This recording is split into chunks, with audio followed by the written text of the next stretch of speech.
many cases either pinching the place on the dial where you expect to hear your favourite sound, or even drowning it out completely. Pirate radio has its supporters, not least amongst the thousands of people who are thought to listen to it regularly. But from Monday, it's under attack. Instead of small fines that leave the pirates more or less free to carry on broadcasting, increased powers under the new Telecommunications Act mean the illegal stations now face a team of specially trained investigators, heavy fines, imprisonment and confiscation of their equipment. Fran Morrison's been tuning in to the pirate wavelengths. 1017 kilohertz, 299 meters, the news on Sunshine. Convoys of lorries have been defying the minor... For the people of Ludlow in Shropshire, independent radio news on the hour, every hour, and stolen. It's being pinched out of the airwaves and rebroadcast from an illegal 40-foot transmitter in a field outside Ludlow by a classic pirate radio operation. Broadcasting from a makeshift studio in a barn, Radio Sunshine pays none of the hefty overheads of legal local radio. No proper salaries, no news gathering costs, no high-class engineering and no copyright fees on records. And that, to the BBC and the Independent Broadcasting Authority, is an outrage. We think the pirates are a pain. They're confusing, they're operating outside the law, and they're making it very difficult for the legitimate broadcasters, whether the BBC or the independents.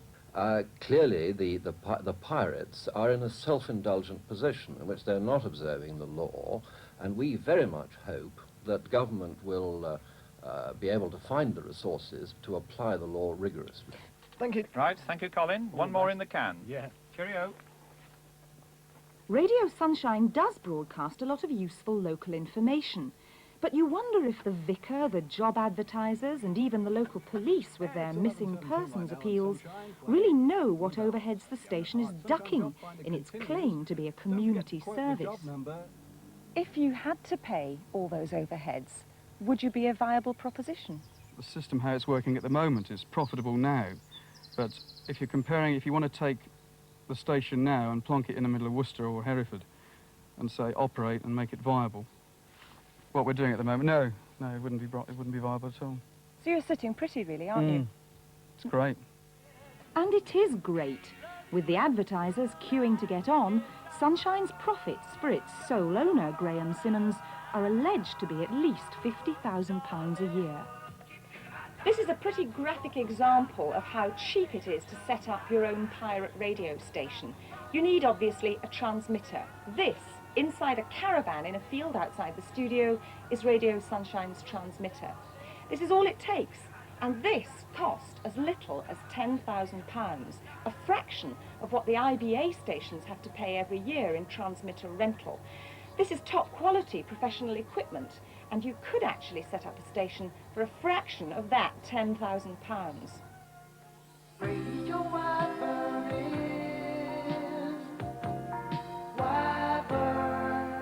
Just 30 miles away, the independent local station in Worcester, Radio Wyvern, pay £40,000 a year to rent their transmitters from the IBA. Wyvern's DJs have to keep a careful note of copyright fees on records. At about £1.20 per disc played, that's another £40,000 a year. While Sunshine simply steals news out of the ether, Wyvern's news gathering costs £90,000 a year. So, as Sunshine poach their audience and their advertisers, it's small wonder Radio Wyvern feel they're just not in a fair fight. I feel utterly frustrated and impotent because the people in authority that we've asked to do something for us, namely the whole Home Office and the Department of Trade and Industry, have done little or nothing to date about stamping out these illegal operations. I rather feel like Prometheus chained. We absolutely are shackled. I mean, we're in a vice of regulation, which I'd love to break out of. The BBC's local stations are just as angry. Though they're not vulnerable to having advertising income poached, they face similar obligations on transmitter power, copyright, news gathering and wages. So are the government's restrictions just too tight? Should Britain, like several other countries, throw the already crowded airwaves open to a free-for-all, lift the controls on the legitimate services, and let anyone who wants to open a radio station just get on with it. Well, at the Home Office, that idea gets pretty short shrift. The government hopes to crack down on the pirates with the new law, rather than to change the present setup.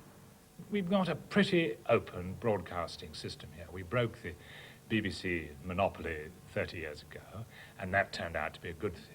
We've done the same now with radio, so that the BBC local radio operates alongside, sometimes in competition with, commercial radio. So it's not as if we're operating some stiff monopoly. We're not. It's a perfectly reasonable system. How much of a reassurance can you give that the new Telecommunications Act really means that the government means business against the pirates? There's no doubt about this. We intend to crack down. We think that pirate broadcasting is unfair to the people who are broadcasting within the law, unfair in as much as it interferes. They just choose their own wavelength, and that may well interfere with other people's, and unfair because there isn't any assurance of standards in what they broadcast. But some changes may be on the way. After a major international reshuffle of the airwaves later this year, there's going to be a bit more room in Britain on the VHF band. That could make way for something called community radio, and it could sound something like this. Well, good evening, everyone. Welcome once again to Border Radio. It's Harry Marshall here with you until, well, 4 o'clock in the morning again. For 12 years, Harry Marshall's been an illegal radio pirate, broadcasting border radio from his sitting room to a tiny corner of Twickenham in London. But he keeps a carefully low transmitter signal, doesn't carry adverts, and pays for border out of his own pocket. It's a kind of local social service with music. Radio, you see, is an ideal medium for penetrating into the homes of the lonely. I mean, it's very, very important. If somebody's very depressed or very lonely, and they ring in, we have a little chat, and I ask them what music they want, we can get out on the air within a few minutes, and they feel, well, somebody cares. The BBC and the IBA, they're not geared up for a personal service. They can't be. Amongst the elderly, housebound and widowed of Twickenham, Harry has some 20,000 listeners. I think when you hear of this Good Neighbour scheme, well, I don't think it's got anything on Harry Marshall. I was so lonely. I'd lost my husband, and they played this wonderful record for me, and then rang me back to see if I was all right. It's the fact that he's there. That's right. That if anybody has a disaster, breaks a leg or has a stroke or has to go to hospital, you know he'll hop out of bed and run round.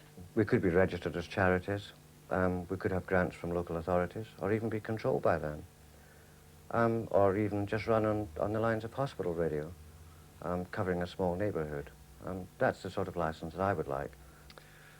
Well, everyone, we've come to the end of transmissions on Border Radio, not only for tonight, but unfortunately until we get a licence, hopefully towards the end of 1985. I'd just like to take this opportunity of thanking you all for your fantastic support. You've made Border Radio very, very worthwhile, as you know. And on behalf of Eamon and Bill and Joy and everyone connected with it, I'd just like to thank you very, very much indeed. Thank you very much, and bye-bye. It seems sad that the few well-meaning pirates like Harry Marshall should also be hit by the new powers in the Act. Rather than risk having his equipment seized, Harry's now closing down. It could be a long time before the community radio lobby bring operations like his back to life. Meantime, his listeners feel they're losing out because so many other pirates have been bigger, brasher and greedier. That report by Fran Morrison. Well, I'm pleased to be able to tell you that the Chancellor of the Exchequer, Mr. Nigel Lawson, is with us at last. The news, just to remind you, is that interest rates are up by 2%.